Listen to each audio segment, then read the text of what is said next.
The next component we're going to add is called our IC socket. It's a socket because we're going to be plugging things into this device, and IC represents our integrated circuit. That's another component that we're going to add into this device to allow it to function, to allow the circuit to function properly.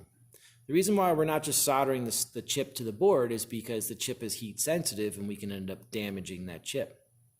Also, if the chip should fail over time, we can take this out and replace it very easily. A couple of things to worry about. Make sure that when you get this, all of these pins are nice and flush, and you should see that 8 pins are sticking out of it. There's going to be what we call an indexing dot.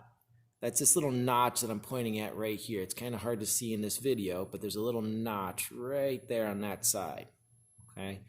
That's important because when we place this, we want to make sure that the actual chip gets placed in the right direction. If it's placed in backwards, it's not going to function properly.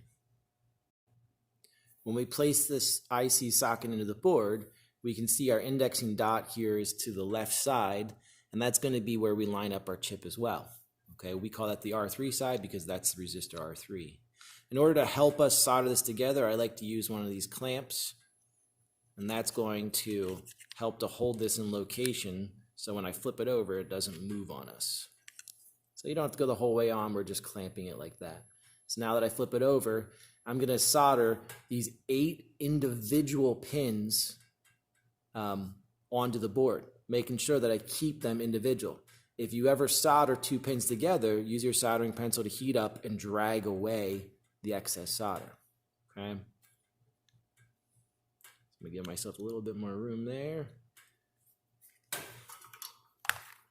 It's a relatively small pin, so it shouldn't take too long to heat up. And we don't need a lot of solder. In fact, if you add too much solder, that ends up being the problem where it wants to go from one pin to the next.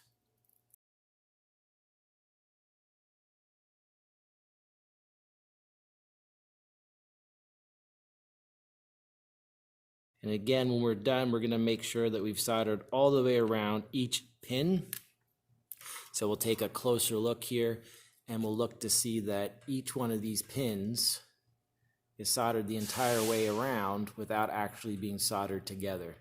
So we can see 8, 1, 2, 3, 4, 5, 6, 7, 8 pins.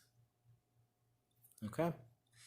Again, if you end up soldering 2 together here, what you do is you drag your soldering, heat them up and drag your soldering pencil between them, and that should help to separate the 2.